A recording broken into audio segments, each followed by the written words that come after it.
Welcome to Saul Searching, the Saul Recruitment Podcast, where we tackle all sorts of great topics in the areas of recruitment, job searching, mindset, technology, marketing, culture, and lots more. It's amazing what you'll pick up. Thanks for joining me.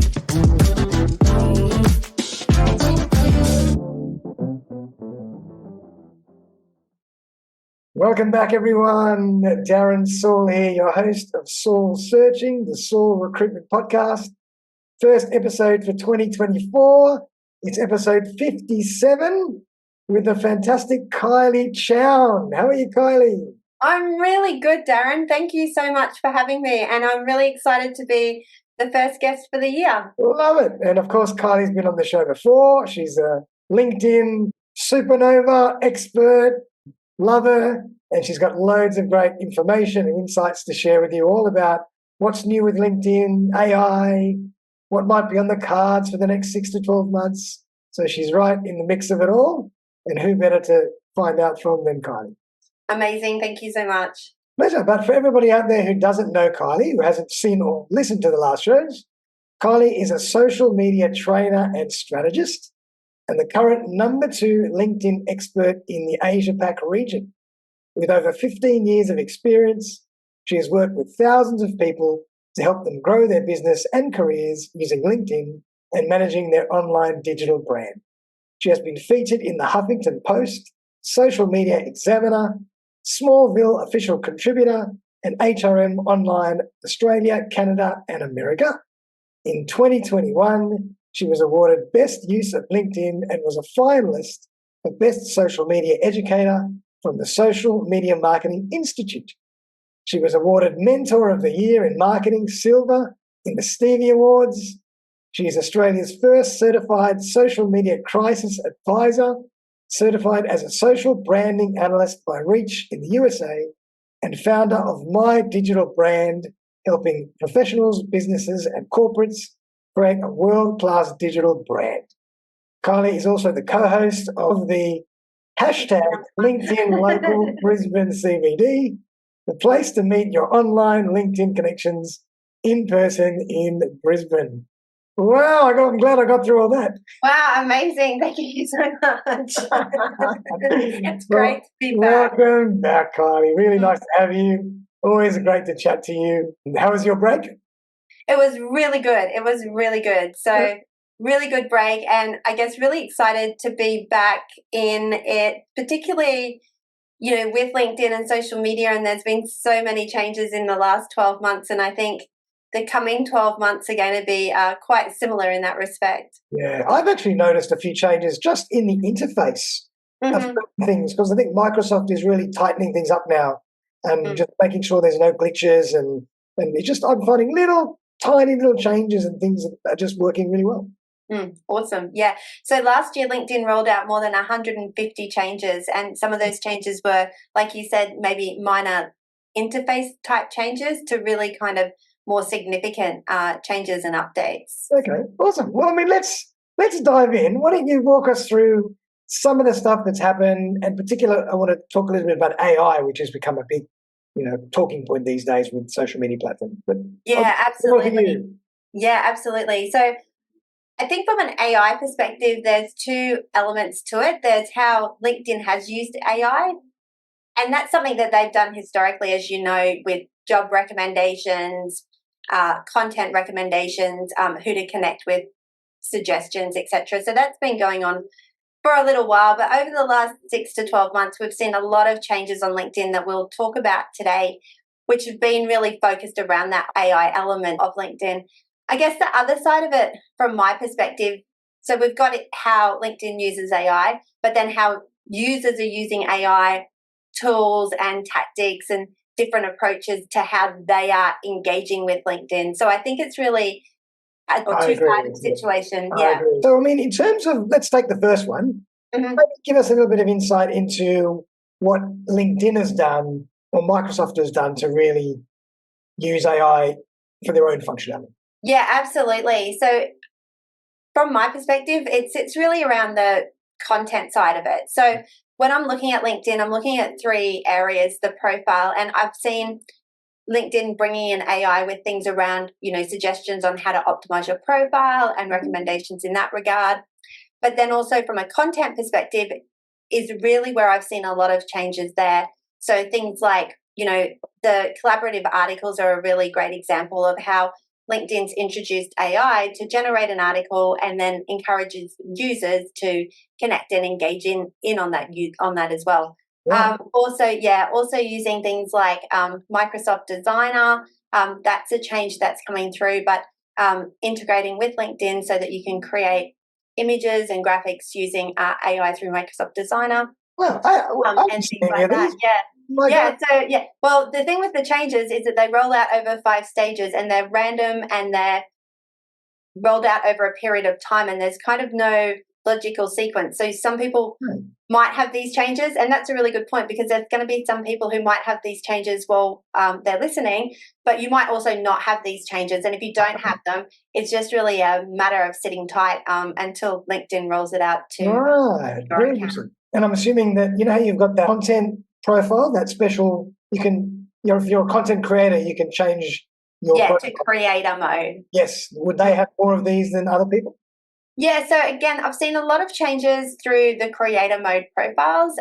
There's from a tactical perspective, for example, if you have creator mode, you can have a custom link up the top, things like book an appointment or visit my blog or something like that, so a call to action. The featured section, not so much an AI-driven change, but changes in how you can present that featured section. So, for example, for your audience particularly, they might be interested in featuring a testimonial or a recommendation on their profile in that section as well. And also, again, thinking about from an AI perspective is that talks about hashtags. So if you're in creator mode, you can select up to 5 hashtags that you talk about. But then also from a search perspective, people can search for people who talk about those hashtags, and LinkedIn wants you to be using those hashtags that you say that you're talking about. Gotcha. I've noticed that people are using less hashtags on their posts. Is that something? Is there a reason for that, do you think? Or? Yeah, it's interesting. So LinkedIn did for a while remove the ability to be able to search for hashtags as easily as it was previously, which wasn't actually that easy. So they made it another degree of difficulty. So I think that made it a bit tricky for people to search for particular hashtags. But from the work that I'm doing, my understanding is that LinkedIn's liking between 3 and 5 hashtags. Right. But particularly if you're in creator mode, making sure that you're using the hashtags that you say that you're talking about in your talks about hashtags. Because if you're positioning as a content creator and you're saying that you're talking about these topics, LinkedIn wants to see that you are talking about those topics. Yep. So they're looking for consistency, otherwise they'll slap you on the wrist. And again, it's just with LinkedIn, sometimes it's just little tweaks on what people are doing that can really optimize their profile and do a lot better for them as well. Absolutely. Yeah. And that's why I love bringing you on the show, because I've just learned some great stuff too. So you know that you can have testimonials and all those things featured in your section. I've always put articles, but obviously I can do more. Yeah, so that's really new, and so basically you can still feature your articles, you can still feature your posts, but you can now also feature different sections. I can't recall exactly all of them off the top of my head, but I know recommendations is one because it tends to be a popular one that people like to feature. I love it. Well done. And anything else that LinkedIn has done in your mind that's been really, a game changer from an AI point of view? Yeah, so again, I kind of come back to that article and the content piece. So again, we've touched on that concept of the collaborative articles. So where the article is being generated and people can make contributions to those articles. So that's to me is really one of the key things that they've done. But through all the elements of content, you can see it coming through. So for example, when you start a post from a company page, it'll give you prompts and suggestions on what you could post about and what your next post could be about. Like I said, the imagery using Microsoft Designer, that's an option there as well. And then there's also one which I've seen, which I haven't had yet, but I've seen an example of, is writing a response or a comment to a post. It will also suggest to you if it doesn't think that's appropriate. So it'll say, are you sure you want to post this comment? Again, just looking for particular words that you've used in that particular comment as well. So again, I'm seeing it more around that content side of it and how people are creating content and how LinkedIn is bringing in these tools that potentially could help people generate that content a bit easier. What about things like scheduling? Is that becoming easier to do, scheduling your posts and all that? Yeah, absolutely. Yeah, so you can absolutely schedule your posts directly onto LinkedIn now, which is great. It unfortunately, at this point in time, doesn't have the reporting capabilities that some external programs would have. So personally, myself, I still use an external scheduler. If you are in creator mode, you can go in and download your data. So you can download your audience data and you can go and download your content data. Okay. But then you need to manually assess that, or you, I guess you could use AI to provide you feedback and assess that for you. But I guess the interface isn't as seamless as a product that's been designed as a scheduler and a reporting tool. I'm sure it'll get more sophisticated as the time goes on. And I've noticed that myself, like even when I'm using LinkedIn Recruiter, it allows me to use AI to draft messages, which I don't really use. I usually do it myself. Yeah. But it's amazing that that capability is there. Yeah, absolutely. And from my perspective, I think if it gets people writing content or maybe reaching out where they didn't have the confidence before, then that's can be a positive thing. But I would also say too, I think people can tell when something's been generated by AI. So I think absolutely there's still that element of using it as a starting point and then being able to customize it, put your own voice on it, and just make sure that it sounds like you. But if it's something that you haven't done before, it can be a really good way to just kind of give you some ideas and get you started. Yeah, absolutely. And I think the context is very important as well. Like if I'm like I started using AI now to help me put my podcast summaries in. Yeah. And they're just really fun. Hey folks, blah blah blah blah blah. But I would not use that to outreach, a client or a candidate. Yeah. So you've got to be careful about where you use them and where you don't use them. Yeah, absolutely. I guess it's like anything that's making sure that it's fit for your purpose. Exactly. It's got to be tailored for whatever it is you're trying to achieve. Yeah. Right. And anything else that you think is really useful from a user point of view that's been? Yeah. So from a change point of view, I've seen a few changes around groups and and I find groups interesting on LinkedIn. I feel like it's a bit of a missed opportunity. I agree. Yeah, I just kind of feel like I can't really understand why they haven't really taken off how I would have thought they would. But again, changes around that in the last 6 to 12 months. So you can pre-approve members to join your group. So it makes the joining process a lot easier. They are actually rolling out active group badges for groups that are active. Yeah. So again, I think that's rewarding groups that have some activity as well. But I think the most relevant change around groups from my perspective has been they're introducing more data and analytics. So previously within a group, it was very difficult to see the data and the analytics behind the group apart from what you was just seeing on that surface level. So they are rolling out some data and some analytics around that. So I think one of the opportunities, and I can see that making these changes supports that, would be groups on LinkedIn. I do think that they've still got a space. There's an element too, though. I guess it comes down to the group owner and who's managing the group and what that interaction looks like as well. I agree, because if you look at Facebook groups are fantastic and they're so useful and they're really valuable and they're on fire. So why can't LinkedIn be as powerful? Yeah, it's interesting. So I think part of it is how people use social media. So I think people will, and I think there's different variances around this, but typical LinkedIn users maybe go on LinkedIn less frequently, but will stay for a longer period of time. So they'll go less frequently, but they'll stay longer. Whereas I find with Facebook, users will typically go there more frequently, but not stay as long. So that might contribute to the groups being more active because you've got that continual engagement. In saying that, I don't think it's a reason why a group wouldn't work either, because you could still have that engagement and you've obviously got people on at different times and things like that. I do think they've got potential, and personally I'd really like to see them do well this year. Yeah, and I think, from a marketing point of view, it allows you to tap into an audience that's huge that you never would tap into otherwise. So why not use it? Yeah, absolutely. And users who are in groups are typically more engaged users because they are in groups, they understand groups. Yeah, like I said, I do think it's an opportunity. It's just looking at how to use the changes that LinkedIn's bringing in to see if it can support the particular strategy that someone's trying to implement. Love it. And what about any other changes in general that you've seen that have been really useful? Yeah, so I said to you before we started recording, there've been more than 150 changes to LinkedIn. How do you keep up with all this stuff? Well, it was a special backbone to LinkedIn. We were scheduled to do this before Christmas, and then I was looking at my notes, and I was like, "Oh my gosh, I've got to update all of this."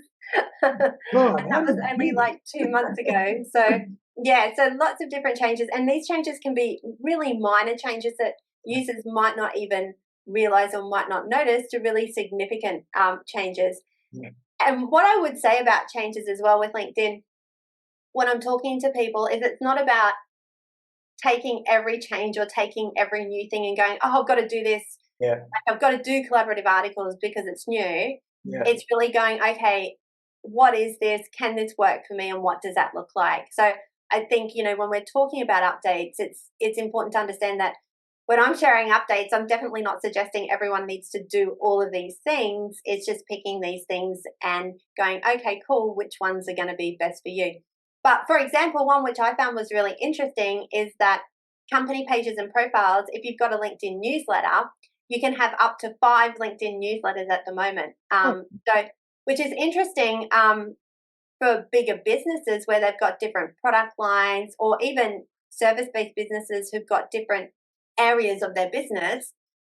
You can have that targeted communication via the newsletter. So, for example, for LinkedIn Local, we could have a whole newsletter around that would just go to those people as opposed to other audiences. So I think that's really interesting as well. What would be a benefit using LinkedIn newsletter as opposed to MailChimp or anything else? It's a good question. So I think that's there's advantages and disadvantages to each of those. So personally, I have a LinkedIn newsletter, but I also have a newsletter list on Active Campaign, which is similar to MailChimp. So personally, I've got both. The benefit of having the LinkedIn newsletter specifically is it keeps it on platform. And then what I can do in that newsletter is maybe have a call to action for people to reach out to me, etc. That newsletter will go to their email, so same as it will through Active Campaign. They'll also get a notification on LinkedIn. Right. But I think the main advantage is that I've found that sometimes it's getting a bit more challenging to get people to opt into external newsletters because people might become a bit more protective of their email and their personal information. So by having it on LinkedIn, it keeps them on LinkedIn as well.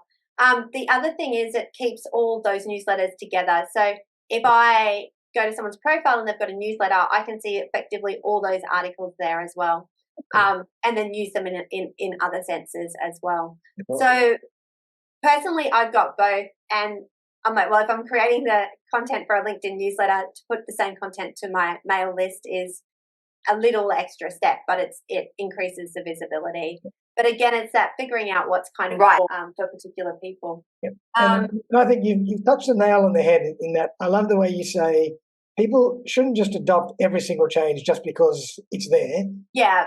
You're a very strong and very passionate marketer, and that's what you do well. And you think about what your target audience would actually benefit from. So you always be thinking about things from a value point of view, not just adopting a change, a gadget for the sake of it. And I think the collaborative articles are a great example. So it's not something that I've been involved in myself personally. I've known some other people and some clients who use them very well, but that works for their strategy. Yeah. But for my strategy, I have different things that I want to do with my time. So I haven't gone down that path. And I'm not saying people should do it or they shouldn't, but it's understanding what the benefit is and then going, okay, cool, is this going to work for me? Yeah. And at the end of the day, everyone's busy, and in an ideal world, we would be doing all the things, but we don't have time to do all the things all the time. So it's picking the things that are really going to, I think, have an impact on your strategy and move you forward. Definitely. And I mean, I'm finding, things are getting noisier and noisier, and it is getting harder and harder to get the same traction and return on investment of your time. Yeah. It's still very important to do it, but you've just got to be careful in how you do things and look at the quality a little bit more than before, or try to be a bit different, because I'm finding that things are changing. Yeah, absolutely. Yeah, I think so too. And I think from a content perspective, we're going to see that even more. I think when we see people who are using AI for content creation, I think one of the things that potentially could happen is there's going to be this need to have that really personable, relatable, human content, which is still professional, but looks like it's being delivered by a person as opposed to AI. And again, it's not saying that AI is a negative thing. It can be great for getting those ideas, getting concepts, getting that first draft. And from my perspective, if it gets people creating content who haven't been confident to do that before, I think that's great, because it's taken them a step further. But I think the risk is what you're saying, is we start to see a lot of the same sort of content, and people will become a bit resistant to that and want to see things that are a bit more unique and a bit more personalized. Yeah, and maybe think outside the box, and something that I kind of struggle with as well. I'm thinking, how do I do something that I haven't done already? How can I be different? Otherwise, it's just the same old stuff.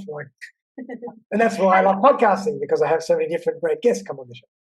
Well, yeah, that's the thing too, though. If you've got something that's working for you and something that you like doing, it makes sense to keep doing it. Yeah, love it. Yeah. And now I've noticed even a simple thing like, I think now the algorithm has changed in that when you put links in the body of the post, it still works as well. I'm noticing we don't have to put links in the comments anymore. That's something that's changed recently, hasn't it? Yeah, absolutely. That's an interesting one, and I kind of test this one throughout the year because I find it can change. But I think with that recent change, one of the things that LinkedIn really focused on was thought leadership and educational content. So content that's providing value and education and information, and content that's going to provide the audience with value. So from that perspective, I think, like personally myself, I will sometimes put links in the comments, but sometimes I will put them in the text as well. And when I compare the statistics on that, personally, I'm not seeing a difference between the two. Me neither. Yeah. So, which has been interesting, because previously when I'd done links in posts, I would see a quite significant difference. Definitely. But again, it didn't mean that I didn't always not do it, because it'd be like, well, there's still some people seeing it, and it's still getting visibility. And sometimes, particularly where you've got something that's going to end up with a lot of comments, it's a bit annoying to go fishing for the links. That's why it's less friction for the audience to actually just have it in one place at the top. Yeah, exactly. So that's exactly why I would do it. Because it's like, well, it's what you were saying before. It's about adding value to the audience, but what's that customer experience like as well? And yes, less people will see it, but the people who do see it are going to get a good experience instead of going, oh, where's the link? And it being a bit of a drag. LinkedIn used to have pinned comments, which was really good. You could pin the comment at the top, but they took that away. So we don't have that anymore. Yeah, but as you say, I think that algorithm for where to put links has changed, and can very easily put stuff in the main body of the post and get very good results. Yeah, absolutely. Well, and I think that's beneficial for everyone. So then the user or the reader is having a good experience as well, because they don't have to go digging around looking for links and things like that. Love it. And now what about in terms of paid advertising? Because I know you do a lot of work in the paid space. Are you finding any massive changes or any more people getting on the bandwagon with paid ads? So paid ads, I really like LinkedIn. So do I. So one of the big changes of LinkedIn paid ads is previously you had only been able to do paid ads from a company page. LinkedIn rolled out you could do what's called thought leadership ads. So basically you still need a company page, but the ad looks like it's coming from an individual. So the individual still needs to obviously work for the company and give their permission, but it looks like a post from an individual. It'll have, say, the person's name, and then it'll be promoted by, it will have their company name. So you can see that it is promoted, but I don't think most people realize, because you've got to kind of look for it. Hi guys, just a quick message. I'm always on the lookout for engineers in the managed services space across Australia, support engineers, systems engineers, network engineers, and solution consultants. I only work with the best companies that are going places, really value their staff, have great techs, and offer stacks of training and other benefits, up to $1,000 for successful referrals. Who do you know? Feel free to give me a buzz, 0414 659 800. But right now, back to the conversation. So again, I think that leads into that concept of LinkedIn is really looking to position itself as a platform for education, advice, thought leadership. So again, those ads lean into that. I have seen more people have interest in ads, which is interesting. One of the things that come up a lot, and I think this was a conversation we might have had, if not, I feel like I have it with a lot of people, is people will think that ads are expensive, and that tends to put them off. But again, it's just working out, yes, it might be more expensive, to get a click, but if your conversion's higher, if your client acquisition percentage is higher, if your total client acquisition cost is lower, then the fact that the ad is costing you more becomes, I think, a bit irrelevant. Yeah, and I think one little tip, not that I know much, but just, you can vouch for this or not, is that you don't always have to accept LinkedIn's recommendation for how much you should spend. Definitely. Always go way below. No. And I probably shouldn't say this, but I would not maybe do that, because again, it's thinking about it. At the end of the day, that's an income or revenue generating component of the business.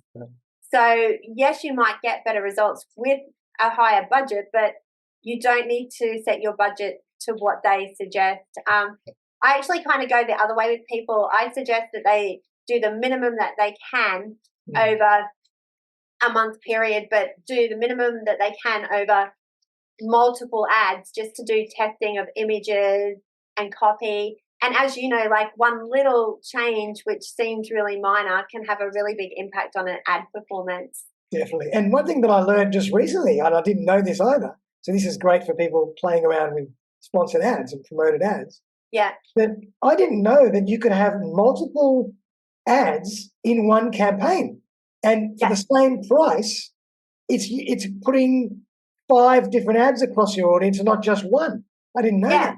Yeah, absolutely. So you've got 5 different, and that works particularly well for a smaller audience. Yeah. Because then that smaller audience is potentially seeing 5 versions of the ad, not the same ad 5 times. Yeah, so getting a bit of variety as well, and it's a bit different. And I think that's I didn't know that.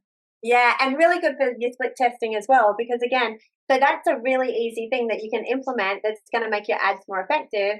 Is instead of doing one ad in one campaign, is like you said, put the 5 in, and then you're going to get the different data and the different analytics on those 5 different ad campaigns. Yeah, and I think it's really interesting. And it's for everybody out there. Kylie helped me set up all my promoted ads campaign manager, and she's fantastic. So if you're looking to get into that, talk to Kylie. Thank you. Awesome. Yeah. I think it's so interesting. Yeah, I think I think it's interesting. It's a little bit geeky, but I mean, and the other thing is the data that's available. So the data and the analytics that you can get out of that and see your performance, it becomes less subjective because you've got the data. And kind of coming back to the AI, taking that data and running it through.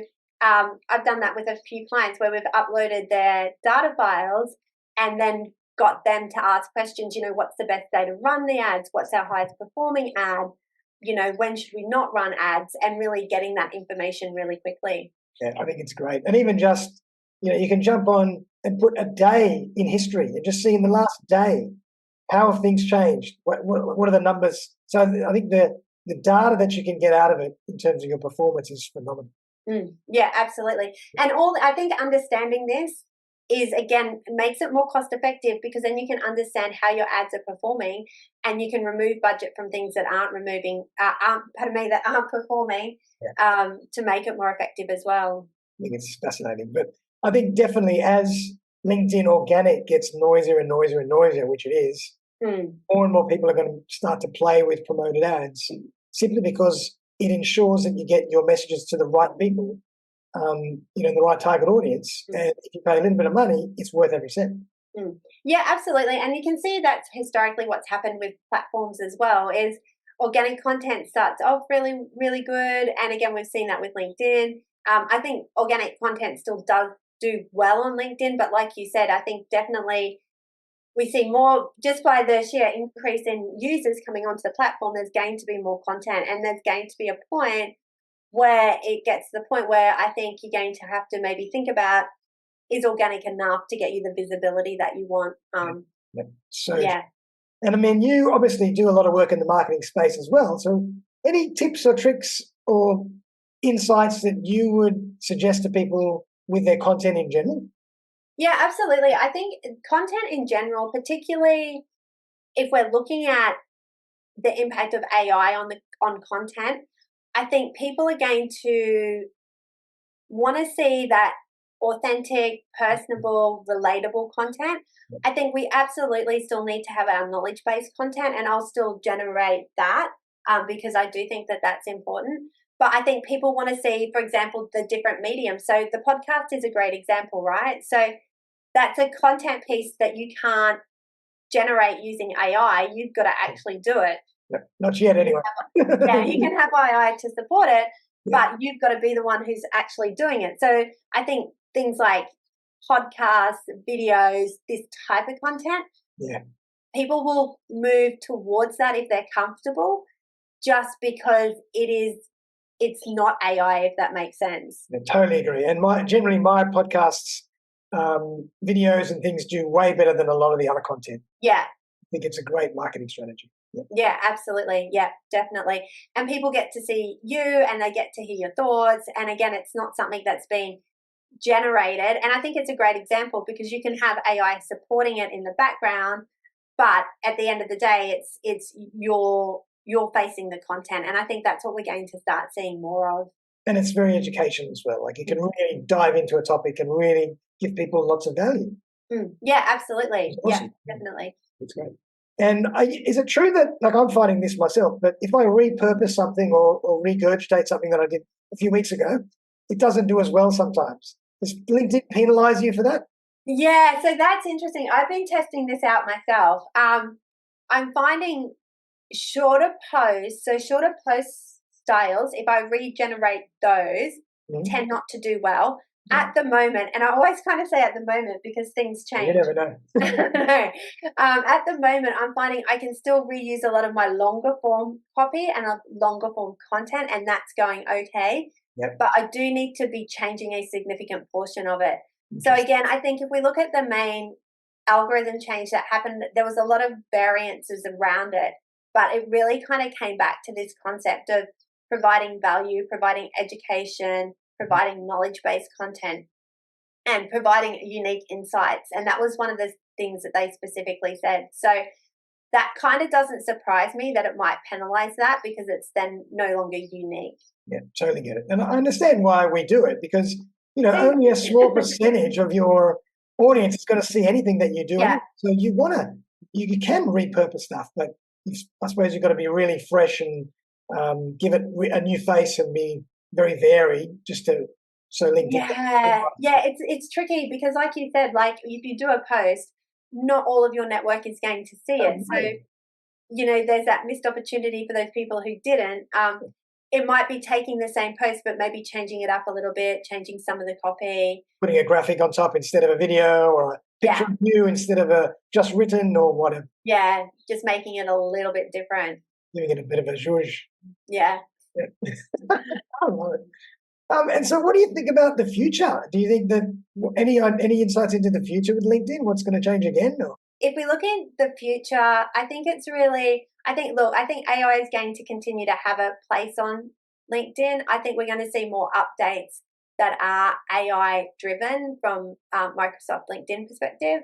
I think network and community is going to come into play again. So I think, particularly now we're well out of COVID, people still want to connect with people. Going back to the AI generated content, I think people are going to want to see content created by people. So I think, that network and community side is going to come out. And again, what we were talking about with groups, LinkedIn making changes around that. So to me, there's indicators that that's going to become stronger, which I think would be really good.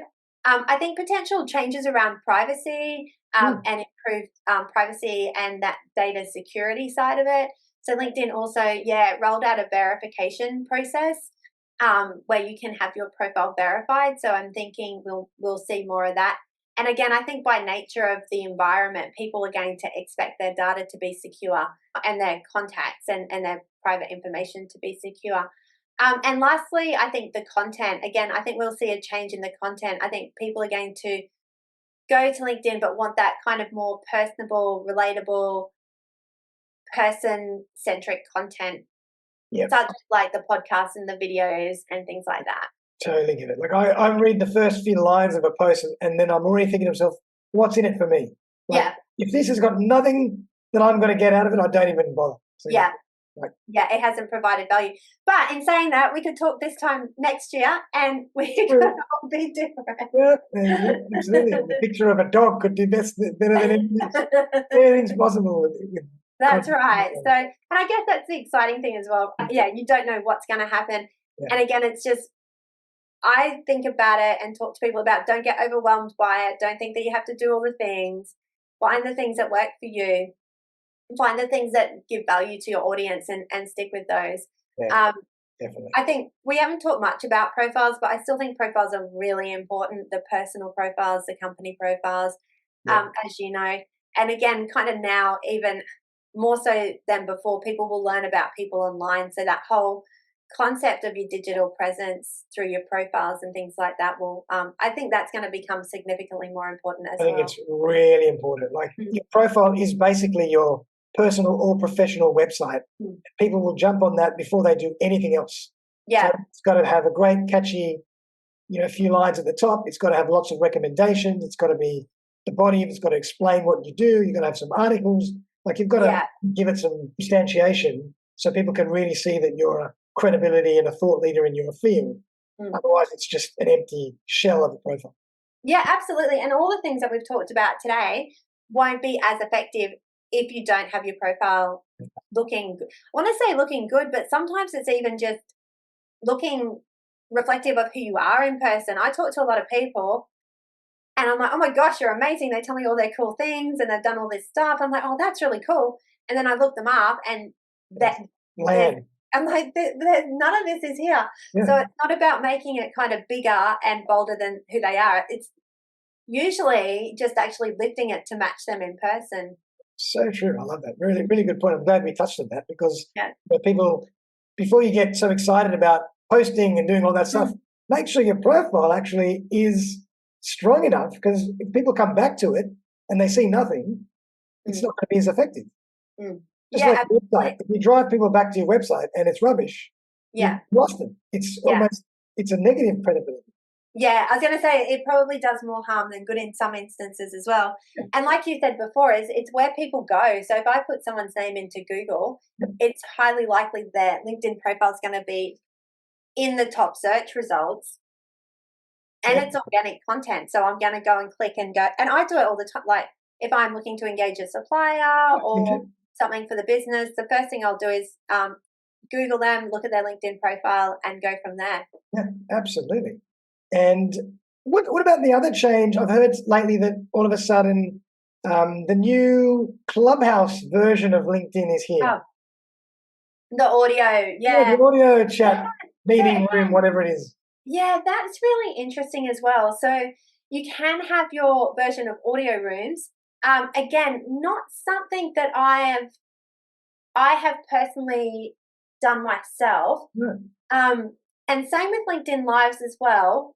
And the reason being is I find sometimes they're hard to find. Do you know what I mean? So if you go onto LinkedIn and you might see a notification and you might go, oh, that's cool. I want to come back to that. Yeah. But it's always easy to come back to. Yeah. It's more just it hits your feed, but there's no place to go and look for it. Yeah, yeah. So again, like during the day, I might have, different things going on and I might see something. I might go, oh, that's really interesting. But I don't have time to look at it now. It's actually quite difficult to find as a user at a later date. So I think, again, that's probably one of the constraints around that. Right. I think if you're doing those sort of activities, say LinkedIn Live, or the audio version, you've really got to run it like an event. So set up a LinkedIn event, invite people, market it and promote it. And not saying that they don't work. They absolutely work really well for some people, but you need to be able to have it as have some marketing behind it, because just jumping on and thinking that people are going to turn up, well, they might, but you would get more if you kind of run it like I would if I was. You've got to have some strategy behind it. Oh, just random. Yeah. Then your audience can be random as well. Yeah. The best ones that I've seen are the ones where they do it as a reoccurring, and it's a bit like a TV channel, like the same time, same day, they're on. And again, that would be a lot of work. It obviously works well for them. Yeah. But, they're building that consistency, and the audience knows that they're going to be there as well. Yeah, I think that's so true. And, just in general, I think LinkedIn is just growing from strength to strength as a platform. There's no stopping it. It's unbelievable. Yeah, I think it's really exciting. I think we're seeing more users coming onto LinkedIn. I think I think there was a little bit of people were maybe a bit worried about LinkedIn and kind of worried about how they're going to present. But I think people are learning more about it and becoming more comfortable with it. So I think, more users, more contributions, more content, and more conversations, which I think is going to be good. Love it. And so, Kylie, now that I've picked your brain so much, I'd love you to be able to, and which has been really, really useful, I'm glad, and hopefully the audience got a lot out of that. But I'd love to give you the opportunity to tell everybody what you do, and. Yeah, thanks, Darren. So you might be surprised.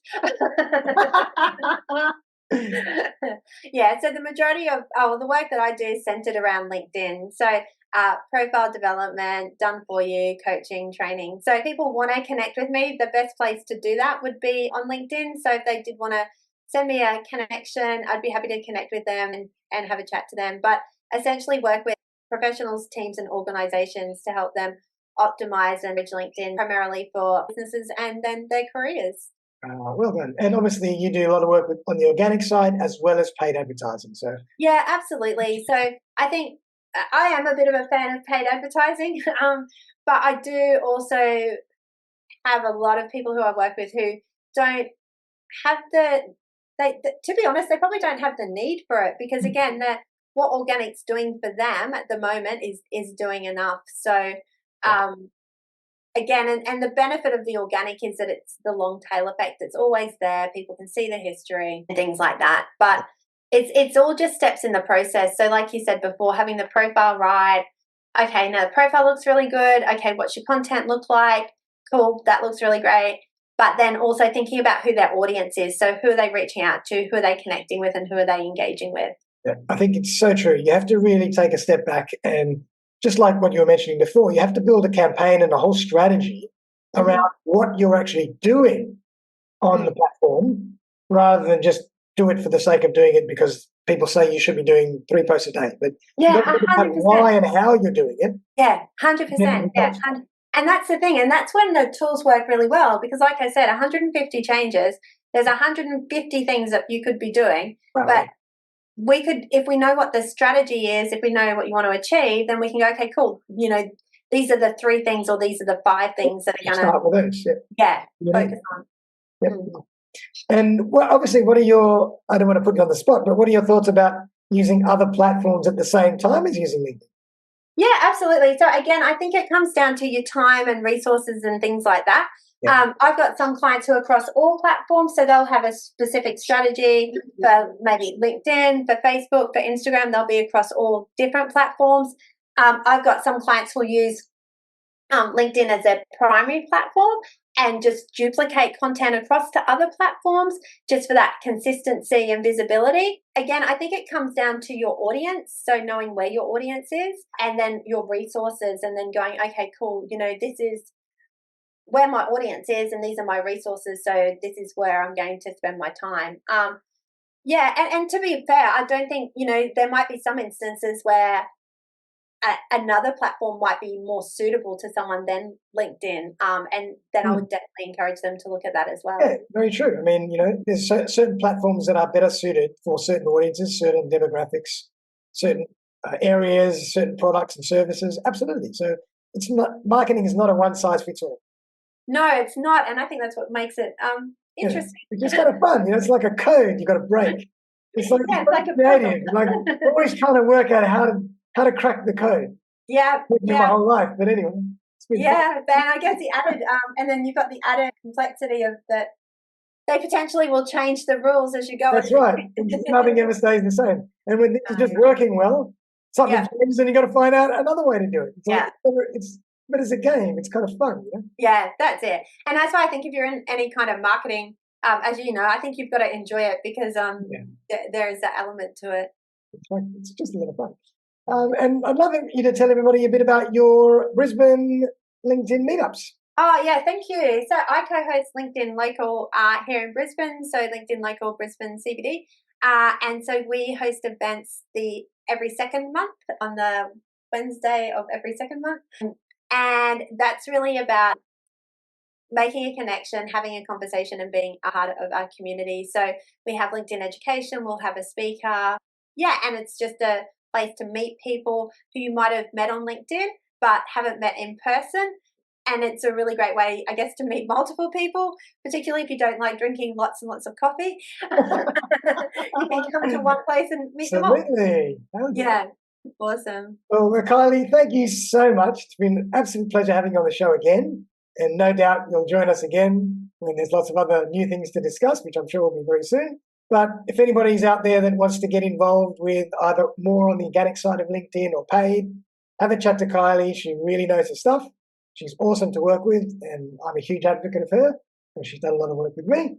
And if you're in Brizzy and you want to check out one of her events, jump on. How can people actually find you and find the event and all that kind of stuff? Yeah, absolutely. So if they go to LinkedIn, if they just pop my name in there, Kylie Chown, I've got LinkedIn Local connected to that, so they'll be able to see there's a company page there and all the events are listed on there. Beautiful. And all of it's on your website as well? Yeah, absolutely. Yes. Love it. Awesome. Anything you'd like to leave us with? What can I leave you with? Well, I think coming into the new year, thinking about what's next for people, I would encourage people to think about what's next for them for LinkedIn. So, if they have been the type of person who has been liking content on LinkedIn, think about, okay, what's my next step? Can I write my own post? And I would encourage them to kind of do the next thing. If they've been writing a lot of posts, then maybe going, okay, what's the next thing I can do? Take a selfie, do a little 2-second video, just exactly. Giving some variety, just keep pushing the boundaries. Yeah, and what's the next thing that you can do? Absolutely. If you're writing content, what's a video look like? And just encourage people to take kind of the next step, but also understand that people are going to be learning about them online. So just making sure that they are putting their best foot forward so that they're not missing out on opportunities. Yeah, I love that. And I really think variety is the key as well. So you don't have to only do one thing. The more variety you give your audience, the more engaged they become, because otherwise it just becomes the same every day. Yeah, absolutely. And different things are going to appeal to different people at different times. Yeah, absolutely. Everybody has many options to engage with you with whatever form of content consuming they like. Yeah, absolutely. Yep, definitely. Well, Kylie, thank you so much. Happy Friday. Thanks for being the first guest back for 2024. Thank you for getting me back into work mode. Beautiful. I'm sure everybody will enjoy that as much as I did, and everybody will see you very, very soon. We've got loads of great guests coming up for this year, and if you want to join us on the podcast and if you've got some great stuff to share, please reach out to me, because I'm always looking for great guests for up-and-coming episodes. But everyone have a great weekend. Kylie, thanks again. Thank you for having me. And we'll see you very, very soon on our next episode. Bye. Thank you. Thanks again for joining me for another episode of Saul Searching, the Saul Recruitment Podcast. If you'd like to join me as a guest on the show, I would be delighted to collaborate. Feel free to buzz me on 0414 659 800 or email me on darren@saulrecruitment.com.au. I'm always on the lookout for great guests who can share their stories and expertise with my community. But for now, though, have a fantastic day, and I'll see you next time.